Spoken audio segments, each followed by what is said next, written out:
No, Oh, maravilloso. ¿en moto 300 países? Sí, salió de su casa el 17 de enero del 85 y volvió el 2 de abril del 95. Dijo, voy a comprar cigarrillo y vuelvo. Claro. Pareció más. Apareció 10 años después. Bueno, entre otros, porque todavía sigue viajando, creo que hasta incluso tiene un viaje planificado ahora por estos días. Está del otro lado Emilio Escoto, que es dueño de este récord mundial. Emilio, buen día, bienvenido a la Brújula 24, ¿cómo estás? Buenos días, Franco, y buenos días a todos los vecinos de Bahía Blanca. Y ya me han hecho reír con toda la competencia que hicieron. Pero no te alcanzamos, ¿no? Pasaste el trapo, No Sumando llegamos. todos. No, que me No, lleve no, aunque no, sea mira. acá al lado, al país de No, pegado, a veces- cualquiera, en la moto. A veces es mejor un solo país bien recorrido Es cierto. que Mira. sumar números, porque Claro. la verdad que viajar es una bendición, siempre es una bendición que a veces el cielo nos da. Y bueno, si el cielo te dio la bendición de un solo país, pero te lo recorriste y viviste con la gente y probaste sus diferentes culturas en distintas provincias, en distintos lugares, sus comidas, y bueno, eso vale muchísimo. Emilio, ¿cuántos países? Pues yo dije casi 300, ¿pero los tenés contados o ya perdiste la cuenta? No, sí, tal cual tú dijiste, casi 300. Una pregunta que ahí se hizo fue, hay tantos países en el mundo, y la verdad que aprovecho el programa de ustedes para aclarar infinidad de dudas que hay sobre este tema. Una cosa es país, otra cosa es nación. Claro. ¿Por qué? Bueno, porque hay un club de Naciones Unidas, y bueno, esos son los países que pertenecen al club de las Naciones Unidas, que son 190 y tantos. Claro, 97. Sí, hay 197. gobernaciones, países independientes, países no independientes, reconocidos, no reconocidos, islas, atolones, por Claro. ejemplo, Guyana Francesa, Mm. ¿no? Que no es de las Naciones Unidas, pero necesitas visado para entrar, hacer aduana. Entonces, hay oblasts rusos, hay distintos tipos de gobiernos muy fuertes en el mundo, muy fuertes, que sin embargo esos países no están dentro de las Naciones Unidas. Entonces, ¿cuántos hay? Si contamos regiones independientes o semi-independientes, como por ejemplo en China, que los hay, o en Rusia, y pueden haber 2000 territorios con gobiernos de migración. Ahí está. Mira. Buena aclaración, Emilio. Y contanos un poco, ¿a qué te dedicabas vos y cómo comenzaste a cranear este desafío y esta locura hermosa, ¿no? Que después llevaste a cabo. Sí, yo a los 15 años tuve que dejar el colegio para ir a trabajar y limpiar vidrios, vender pan lactal, pizza, zapatos de mujer. Nada, y así, tambaleando en una Argentina muy complicada en los años 60, después me tocó la Colimba, en Neuquén, a los 20 años, difícil, los años 75, 76, ustedes recordarán bien, y nada, bueno, pero yo de chiquito le decía a mi madre que un día me iba a dar la vuelta al mundo, que no iba a mirar los baños de Cleopatra en la televisión y a Elizabeth Taylor, sino que yo iba a mirar a Elizabeth Taylor. Yo pensaba que Elizabeth Taylor era Cleopatra, ¿no? Claro. Chiquito. Y entonces decía que iba a ir a donde Elizabeth Taylor se bañaba en los baños de Cleopatra, allá en Egipto, ¿no? Y le decía a mi madre esas cosas, ¿no? Quiero esto, voy a hacer esto, cuando era chiquito. Y bueno, finalmente después pasé a entré en Pfizer, el visitador médico de Pfizer en el 78 cuando fue el Mundial, pero yo seguía diciendo que un día iba a colgar la valija de medicamentos. Y bueno, en el año 80 compré de una manera insólita, casi accidental, mi primera moto. Yo tenía 25 años, yo nunca había andado en moto y vuelvo a repetir, de manera accidental, creo que me la regaló el gobierno, Martínez Dios en aquella época, pues casi ni la pagué. Y en el año 84 renuncié a Pfizer y dije, no, pero ¿cómo? Y yo me enteré que me iban a ascender y dije, no, si estos me ascienden me arruinan la vida. Y renuncié, tenía $300, no tenía ropa de moto, me subí a la moto, me despedí de mi familia, mi madre, mi novia, le dije, casate, haz tu vida, tenés tus hijos. No.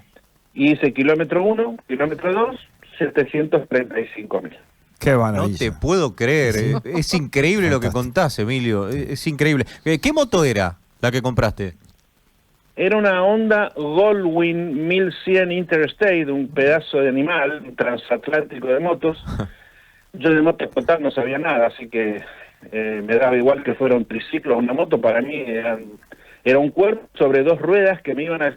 Era una alfombra mágica que me iba a llevar a los horizontes de los libros, ¿no? A los horizontes de Julio Verne o a los horizontes de Marco Polo.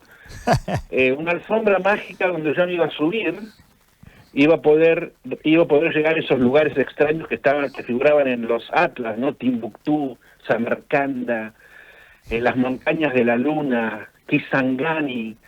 Y bueno, esa alfombra mágica de 2 ruedas, que aparte tenía la ventaja que tenía aparato de música, porque tenía pasacasé, o sea que uno ponía un cassette y escuchaba música, Gardel, Palito Ortega, no importaba nada. Tremendo, claro. Y tenía 3 valijas, 3 baúles que ya venían de fábrica así, donde iba a estar mi vida, mis placares, mis calzoncillos, mi virome Vic para escribir alguna carta, y mis zapatillas y mi raqueta de tenis, porque me llevé la raqueta de tenis, me la robaron en el camino. Y Qué eso. grande. Un fenómeno. Emilio, mientras vos estás relatando y describiendo la moto, estamos viendo las imágenes en la Brújula 24 Radio, nuestro canal de YouTube y también en Twitch. Allí estás vos, bueno, con esta bestia que tiene nombre, ¿no? ¿La bautizaste de alguna manera?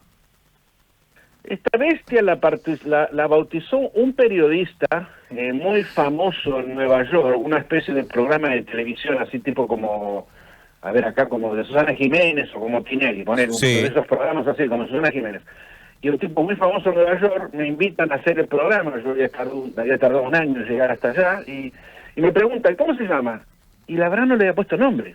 Yo, moto, qué sé yo. No, dice, no. Entonces la moto estaba dentro del estudio, y él se acerca a este periodista muy famoso en español y le empieza a tocar.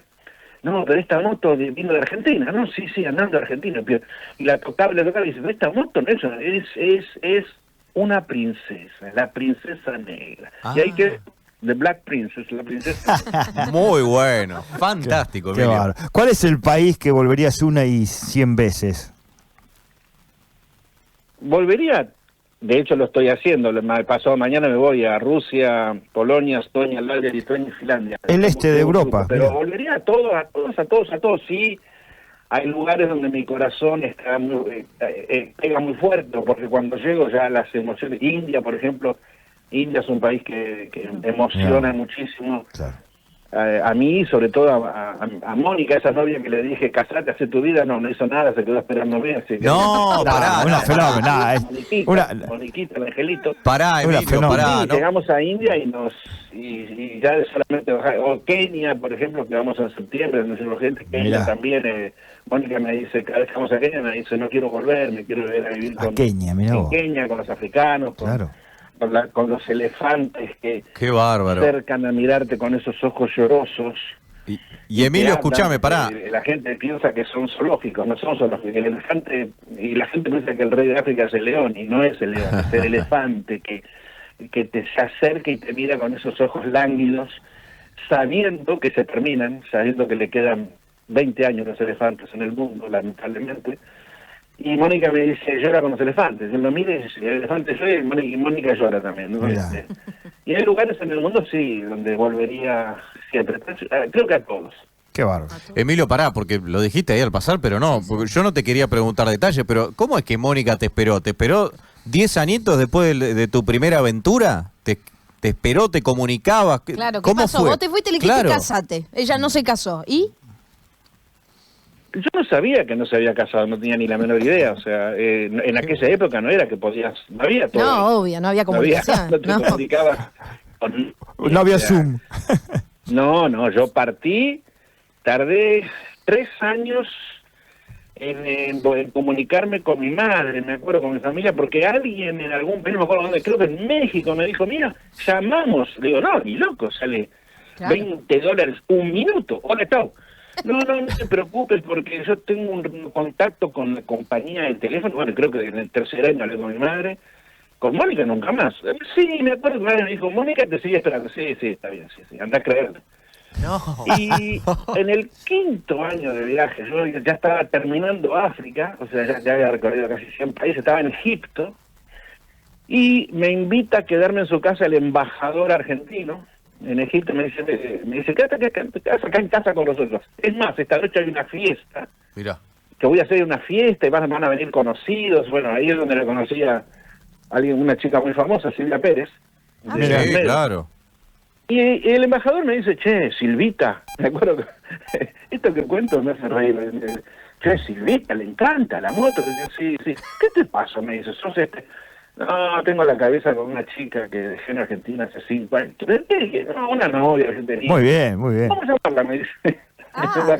Tanta Gamere, me dice. Qué Y locura. llamamos por teléfono después de 5 años y vuelvo a escuchar la voz de Mónica. Y le digo, ¿todavía sigues esperando? Sí, yo te dije que yo te esperaba, pero eso no puede ser, sí. Hasta que no me digas, no te amo, tengo que escuchar, no te amo.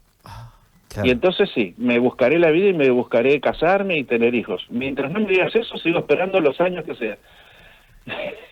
Bueno, hoy me casé con ella. Qué bárbaro, Bueno, Emilio, qué esto linda hermoso. historia. ¿Cuántas historias en una, no? Claro, tal cual. Impresionante, Emilio. No sé, Guille, vos... No, quería preguntarte, ¿no? A lo largo de tantos años y tantos viajes, ¿alguna vez te pasó algo raro? Sí, todos los días. ¿Qué fue lo más raro que te pasó? Sí, muchas. Era un mundo. Tu pregunta lleva a... Era un mundo que no existe más. Ese mundo donde no había tecnología, ese mundo de los años 90, 80 y 90, donde tú piensas que la tecnología aparece cuando yo termino la vuelta, 2 años después aparecen las computadoras, Claro. empiezan a aparecer, las computadoras personales, en el año 97, yo terminé en 95. Entonces, ¿qué pasa? Era un mundo donde la relación era hablar. Tú, para llegar de tu casa a Córdoba, ibas preguntando a las gasolineras, muy bien por la ruta esta, sí, pero mira, Sí, hay un claro. desvío. Hoy en día pones en el GPS y el GPS, o Google, y el hermano Google te dice todo, ¿no es cierto? En aquella época era No había la nada. policía, la monja, el cura, la gasolinera, uno que cruzaras, no importa el idioma que fuera, quien te podía ayudar o no, o incluso perjudicarte. Claro, Que sí, no te había indicarte tecnología mal. Ninguna, cero. No había teléfono, no había tarjeta de crédito. Ahora sacas una tarjeta de crédito. En aquel entonces, o llevabas el dinero en la mano que estaba prohibido. Estaba prohibido, o sea, no podías entrar con dinero al país, no podías sacar lo que cambiabas. O unos papelitos que se llamaban Traveler's Check, que los hacía American Express. Y vos tenías que cuidarte esos papelitos, quien te los cambiaba. Era un mundo muy complicado, muy difícil, las fronteras. Los argentinos, tú hoy en día viajas, no necesitas visa para casi ningún lugar del mundo. Gracias a Claro. Dios, el pasaporte argentino es uno de los mejores que hay para viajar hoy en día. En aquel entonces, el argentino necesitaba visa para entrar a España, a Francia, al Vaticano. Claro. O sea, visa para todo. Y cada visa costaba $100. Entonces, era mucho de... Yo era mucho de manguear, Ah, está de bien. poner cara de castor abandonado, de no hacer lío, Claro. de ser correcto, respetuoso, y que te vieran, y no ir a vender que el bife de chorizo argentino es el mejor del mundo. Era mucho de convertirte en chino China, en indio en India, y africano en África, y gracias a eso te aceptaban, o no, pero más o menos, por lo menos te aceptaban y te ayudaban con un tanque de gasolina, con lo cual esos 300 kilómetros y vivías más experiencias. Claro. Pero todo era la gente, no es la montaña bonita, el lago bonito, todo es la gente. Aprender idiomas, yo no hablaba Claro. nada, Y, apenas hablaba porteño. Y bueno, era aprender y aprender y aprender, era la universidad del mundo. y supongo que te habrán quedado muchos contactos, aún hoy en día los seguís cultivando, esos contactos que tuviste a lo largo de todo el mundo. ¿Cómo, Sí, cómo haces sí. con eso?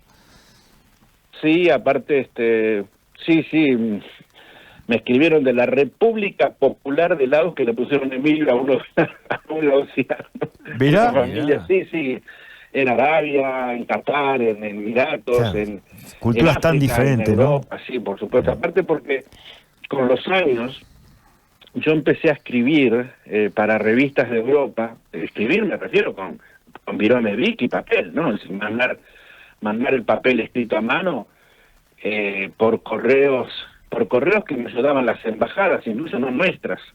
Por ahí la embajada de España en Congo me decía, sí, Emilio, lo ayudamos y le mandamos un valija diplomática los artículos suyos para que lo publiquen en la revista, en Inglaterra los ingleses igual.